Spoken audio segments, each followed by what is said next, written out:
कि सीताराम को भजन कहते हैं। मैं भी कहता था सीताराम सीताराम कहिए, जहाँ विधि राखे राम तहीं विधि रहिए, लेकिन वो राम कौन है? ये लोग क्यों अलग से अपना धर्म अपना रहे? राम चार बताए। श्री रामचंद्र ये कोई आम आत्मा नहीं थे। कौन नाम से जड़ भय मूला, कौन नाम से फल भय फूला, कौन नाम से उत्पत्ति संसार। सतलोक आश्रम उर्दन बैतूल मध्य प्रदेश पर हम आपको लेकर बड़े बड़े आश्रमों से संत आए। हमारे सत्य बाबा आश्रम टीकमगढ़, रामदास बाबा। मेरा नाम वैसे शैलेश दास है, दशनामी गोस्वामी होता। हरिचंद दास।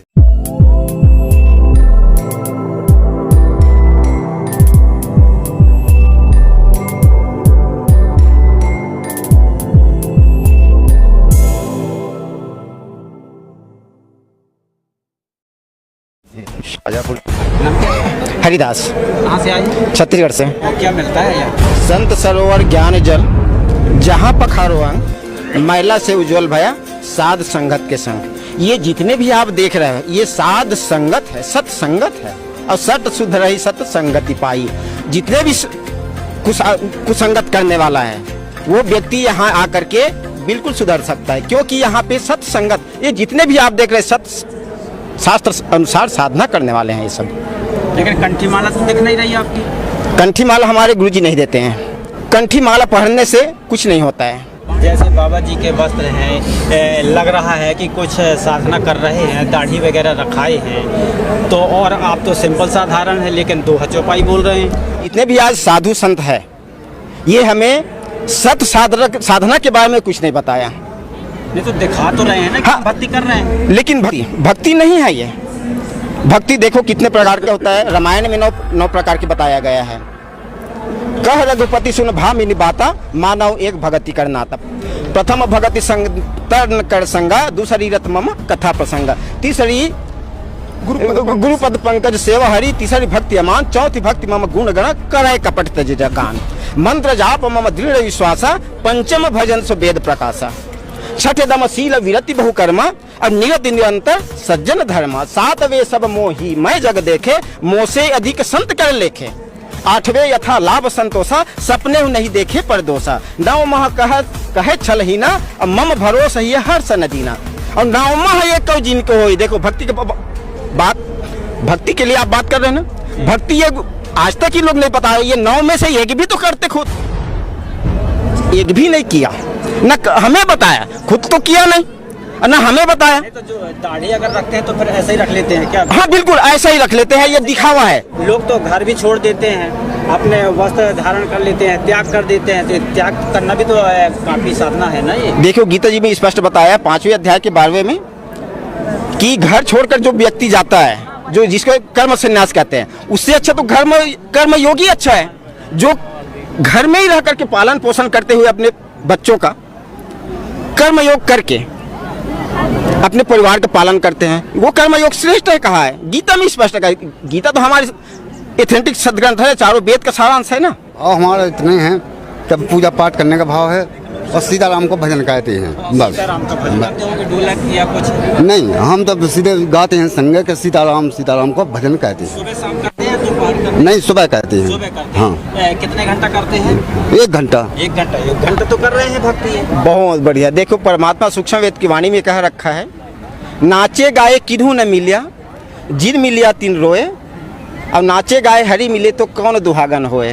देखिए सर, एक तरफ तो अभी आप रामायण की बात बताए और नवदा भक्ति बताए। बिल्कुल हाँ। अगर बाबा जी अगर सीताराम की अगर भक्ति कर रहे हैं तो फिर आप इन्हें फिर अलग कैसे समझेंगे? देखो सीताराम, सीता कौन है, राम कौन है, डेफिनेशन देखा जाए तो अलग अलग है, 2 है। और उसमें मुख्य कौन है? नारी पूजनते पुरुषा, पुरुषा पूजनते नारी, अब पुरुषा ही पुरुषा पूजनते ते बिरला संसारी। अभी सीताराम की बात आया, सीता अलग है, राम अलग है। अच्छा, राम की डेफिनेशन क्या है? राम कहे कछु काम न आवे, हरि कहे सो मरी, और कबीर कहे सो नरक परी, तो कौन नाम में तरी।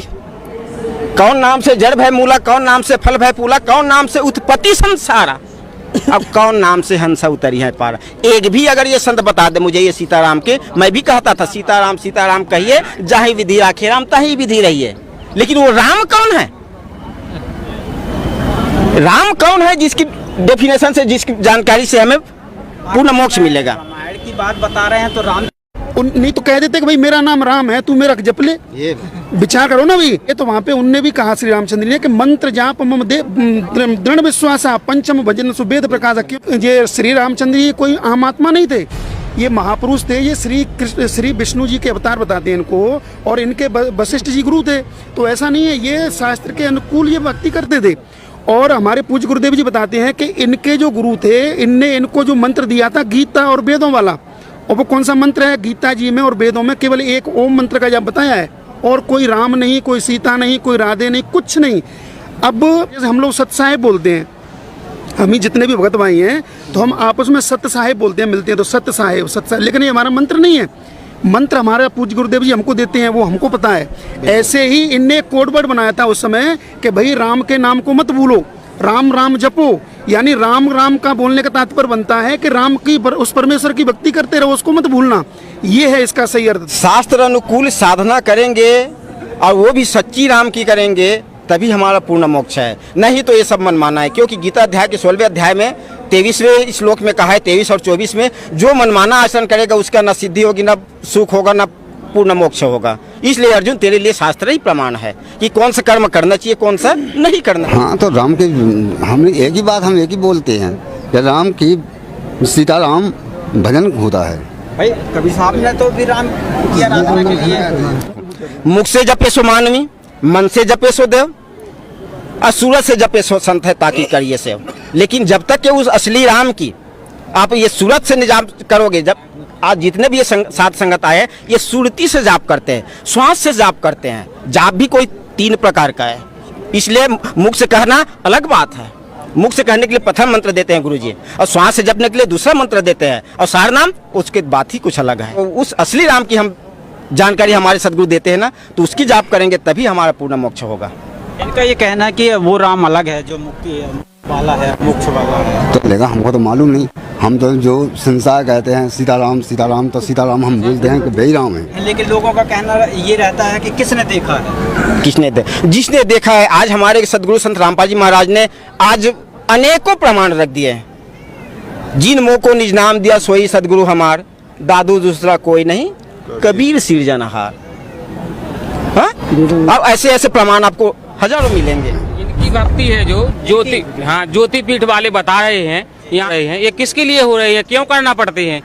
दान पात्रों में दान क्यों डालना पड़ता है? ये पुण्य करने से कोई काम होता है क्या? जैसे अभी इनने दूसरा प्रश्न और किया है कि ये ज्योति और ये क्यों करवाते हैं, दान करवाते हैं, ये क्या हो रहा है? तो इसके लिए भाई से प्रार्थना है, हमारे जितने भी सदग्रंथ हैं सबके अंदर दान का सभी यज्ञ बताई हैं। जैसे 5 यज्ञ बताई हैं, 1 यज्ञ धर्म की, दूजी यज्ञ ध्यान, तीजी यज्ञ हवन की, चौथी यज्ञ प्रणाम, ऐसे करके 5 यज्ञ बताई हैं। एक तो जैसे गुरु ने मंत्र दिया, गुरु ने मंत्र दे दिया, अब आपने खेती के अंदर बीज डाल दिया, अब उसमें आप जैसे पानी नहीं दोगे, आप उसमें खाद नहीं दोगे, आप उसकी बाढ़ नहीं करोगे, बताइए क्या वो पेड़ बन सकता है? नहीं बनेगा। ऐसे ही जो ये दान है, एक जैसे दान की यज्ञ है, ऐसे अपन प्रणाम करते हैं। हम लोग यहाँ पे आते हैं तो संत रामपाल जी महाराज को, अपने पूज्य गुरुदेव जी को, परमात्मा को प्रणाम करते हैं, और वहाँ से जैसे चल के आते हैं और भी जैसे सेवा करते हैं। तो ये सभी यज्ञ हैं। ये शास्त्र में इसका विवरण है कि आप ये सभी यज्ञों को करो। जैसे गीता जी में लिखा है कि उस अध्याय नंबर 4 के श्लोक नंबर 32 में कि ब्रह्मणे मुखे उस सच्चिदानंदन घन ब्रह्म ने अपने मुख कमल से विस्तार से धार्मिक अनुष्ठानों की जानकारी दे रखी है। अब उस ज्ञान को तू तत्वदर्शी संत के पास जाके समझ, उसमें पूरा विवरण दिया हुआ है कि कौन से भक्ति के कर्म करने चाहिए, कौन से नहीं करने चाहिए। तो ये जो दान है ये भी एक भक्ति कर्म है, ये करना पड़ेगा, नहीं तो फिर भक्ति प्रफुल्लित नहीं होगी। तो ये भाई के लिए ये है इस प्रार्थना। बार बार आप सिर हिला रहे हैं, नशा करके आए क्या? नहीं, मैंने कभी कहता नहीं पीता, नहीं कुछ नहीं, मैं समझ रहा हूँ ना। हाँ, लिया है। हाँ, नशा नहीं किया? नहीं, मैं नशा नहीं करा। नहीं, भले ही लग रहा है, मतलब एक जगह हूँ, नींद नहीं ले पाई इसलिए हो रहा है। वो तो अलग है, वैसे नहीं है। अभी नींद नहीं, अरे मैंने नशा कभी नहीं किया है। बीड़ी पीते हैं? हाँ, बीड़ी पीते हैं, तम्बाकू खाते हैं। गांजा भी पीते हैं? नहीं, और चाय पीते हैं। 3 एमाल है। चाय तो सिंपल 3 एमाल है हमारे। पहले चाय, कभी बीड़ी और तम्बाकू, बस। बीड़ी चलती है, बीड़ी पीते हैं, तम्बाकू खाते हैं, जो कुछ है सो सामने है, लेकिन उसको छिपाते नहीं है कि भगवान के बीच में। नहीं बोल रहे? नहीं, झूठ नहीं बोलेंगे हम। झूठ तो नहीं बोल बोल रहे हैं, लेकिन नशा तो थोड़ा कर रहे हैं। तो क्या नशा भक्ति मार्ग में सही है क्या? नहीं, छोटे भी कण अगर जहर कहो ना तो वो नाश ही करेगा। जब यानी बीड़ी पीते हैं, सुबह पीते हैं बीड़ी, यानी नहा धो कर फिर चाय पीते हैं, चाय के ऊपर बीड़ी पी लेते हैं। ये भक्ति में बाधक है। जो बीड़ी पीते हैं गैस बनती है, गैस की जगह हमें बीड़ी पीना पड़ता है। गैस बन रही है तो इस्तेमाल कर रहे हैं। भगत जी बिल्कुल गलत है भगत जी, भक्ति मार्ग में अगर गैस नहीं बनती हम कहाँ बीड़ी पीते, कब एमएथ है का। मदिरा पीवे कड़वा पानी 70 जन्म स्वान के जाने। तो ये नशा जो है ना भगत जी बिल्कुल गलत है जी। वो तम्बाकू भी नशा है बिल्कुल। तम्बाकू भी कोई नशा बता रहे हैं। तो यानी तम्बाकू वैसे ही क्या खा लेते हैं, कैसे क्या दो चार बाबा जी थोड़ी तम्बाकू खिलाओ, इसलिए हम खा लेते हैं। तो उनको खिला देते हैं, खा लेते हैं, जीते हैं और जिलाते हैं और खाते हैं और खिलाते हैं। आपकी कथा क्या है? पहली बात तो एक जान लीजिए कि संत रामपाल जी महाराज का कोई भी शिष्य ये नशा नहीं करता है। ऐसे कैसे हो सकता है? क्योंकि नशा हमारे भक्ति मार्ग में बाधक बताया हुआ है। बाधक है क्या? जी बाधक है। कभी नहीं पीते आप? कभी नहीं पीते। दारू नहीं पिए? नहीं पीते सर। बीड़ी नहीं पीते? नहीं पीते। तम्बाकू नहीं खाते? नहीं खाते। पहले करते थे गुरुजी से नाम उपदेश लेने से पहले हम पहले बहुत नशा करते थे। दारू भी पीते थे, सिगरेट भी पीते थे, खर्रा भी खाते थे, तंबाकू भी खाते थे। लेकिन हमारे पूज्य गुरुदेव जी ने हमें ऐसा ज्ञान करा दिया है, हमें बता दिया है कि ये जो जितना भी नशा है हमारी भक्ति मार्ग में बाधक बनता है। जैसे ये तंबाकू है, तंबाकू जो बना हुआ है ये गाय के पैर के खून से बना हुआ है, उनके खून से बना हुआ है। तंबाकू की उत्पत्ति खून से हुई है। तम्बाकू को कौन बता रहे हैं? अब भाई ये तो हमें जानकारी नहीं है, लेकिन क्या है क्या जो इच्छा होती है तब खा लेते हैं। जैसे भगत जी बता रहे हैं, संत जी जैसे बता रहे हैं कि हमको गैस बनता है और हम गैस के कारण लेते हैं। तो ये भगत जी को ऐसे पूछो कि कितना साल से ये ले रहे हैं? कितने साल से ले रहे हैं? हम सन 81 से ले रहे हैं। कितना साल की उम्र हो गई? बीड़ी वगैरह? हाँ, सन 66 का जन्म है। तो जैसे मानो बचपन से तो अपन ने लिया नहीं, तो शरीर तो बचपन से लेके आया गर्भ से अपन, तो तब तो गैस बना नहीं। और बाद में अपना मन से अपन ने मतलब एक संगत की दुर्गति करके और अपन ने इस चीज़ को अपनाया है और अपना के फिर अपन ने इसको अंगे लगाया, खाया पिया है। और फिर बाद में अपन कोई भी बहाना बनाने लग गए हैं कि मुझे मतलब गैस बनती है, मुझे मतलब नींद नहीं आती है, मुझे मतलब पेट में खबड़ी सी होती है। तो ये तो अपना बहाना है भाई। अगर किसी कोई आदमी अगर बीमार है और वो टैबलेट खा रहा है तो क्या कर रहा है? देखो, टैबलेट खाई जाती है एक दुख के कारण, तो इतनी खाई जाती है कि अपन को आराम लग जाएगा। एक टाइम की 2 टाइम की जितनी भी टैबलेट वो खा सकते हैं और बाद में स्वादिष्ट है, खत्म है। कोई हमेशा के लिए नहीं है, वो केवल एक दुख निवारण के लिए। तो नशा, इनका कहना ये है कि नशा गलत है। गलत है, लेकिन हमने छोड़ दिया। चलो, ये आपके सत्संग से छोड़ दिया तो भगवान का नाम प्राप्त करो। ये सत्य का मार्ग है, इसलिए पृथ्वी भी टकी हुई है। ये भगवान का मार्ग है। हाँ, कुछ भी नहीं लगता, निःशुल्क नाम दीक्षा दी जाती है यहाँ परमात्मा के द्वार पे। और नाम का कल्याण कराओ और आपको गलत लगे फिर हमको बोलना कि ये गलत है। से अगर संत आते हैं आपके आश्रम में और तो फिर व्यवस्था क्या करते हैं आप लोग? व्यवस्था खाना पीना रहना जो भी सेवा है वो करते हैं, भगवान की तरफ से मिलता है। लड्डू जलेबी चावल वगैरह पूरा सभी घी में बना हुआ सभी भोजन मिलता है, अच्छा आहार मिलता है। इतनी भीड़ में आप कपड़े लिए नहाने जा रहे हैं? नहाने के लिए भी मिलता है? हाँ, सब साबुन मिलता है, तेल मिलता है। कब आए थे हम शाम के आए, रात में आए, 11-12 बजे रात में आए। तो यहाँ बता रहे हैं कि मीठा मिल रहा है, मिला है आपको? हाँ मिला है। क्या क्या खाए? यानी जलेबी, लड्डू, बर्फी, मीठा और महाप्रसाद बैकुंठी, दाल चावल। कुछ लोगों का मानना ये रहता है कि वहाँ आश्रम में तो नमन क्या लोग खिला देते हैं तो ये इनका दिमाग ही बदल जाता है। नहीं, ऐसा कुछ नहीं। भक्ति के लिए सब भटक रहे हैं, मोक्ष के लिए, मुक्ति के लिए सब भटक रहे हैं, पर क्या है कि धर्मगुरु ने है ना ये बेड़ा गर्क कर रखा है, इसलिए लोग विचलित है। क्या पखंडवाद भी दुनिया में चल रहा है? बहुत से बहुत करते हैं। तो आपको लग रहा है कि हम पखंड कर रहे हैं? नहीं, हम अपनी बता रहे हैं कि यानी हम ना साधु नहीं हैं और न बैरागी नहीं है, न संत नहीं है और न कुछ नहीं। संत समाज नगर जग नगी के चरणों की धूल है, लेकिन चरणों की मतलब चरणों की धूल, तब आप चरणों की धूल बन के अपना जो श्रृंगार हटा के और गृहस्थी पे चलेगा और घर पालन करके और भगवान की भक्ति करके चलेगा, तब पता लगेगा कि कौन क्या है, कैसा है। भगवान की भक्ति का ही पता नहीं आज अपन को, और अपन जो चाहे मर्जी माने जो कह रहे हैं। चल रहा है, ऐसा नहीं चलेगा। जैसे खेत में खरपतवार होती है, ऐसे ही ये नशा है। इसको खरपतवार को हटाएंगे, सब करें, जब भक्ति का बीज डलता है तब भक्ति में मन लगता है। ये नशा और भक्ति में दोनों में मेल नहीं खाता। अगर मान लिया जाए इनसे नशा नहीं छूटेगा तो फिर क्या भक्ति नहीं कर पाएंगे? नशा छूट जाता है परमात्मा की शरण में आने के बाद, नाम लेते। इनका कैसे मानना होगा कि नाम लेने से उस तम्बाकू छूट जाएगी? लेकिन परमात्मा का विश्वास करना चाहिए, लेकिन भगवान ऊपर नहीं है, भगवान अंदर है।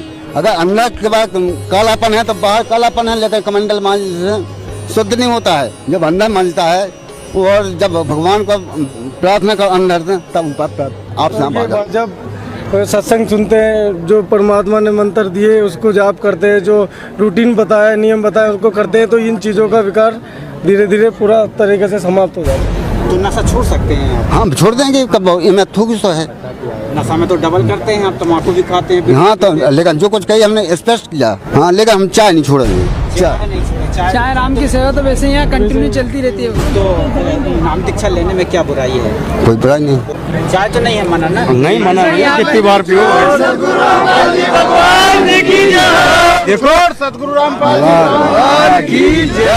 जगत गुरु तत्वदर्शी संत रामपाल जी महाराज जी के सानिध्य में यहाँ 627वें कबीर प्रकट दिवस मनाया जा रहा है और पूरे विश्व में एक भारत ही एक ऐसा देश सामने आ रहा है जो उस संत की महिमा गाई जा रही है। कहीं ना कहीं वह स्वच्छ एक भारत का निर्माण हो रहा है। बस आज के लिए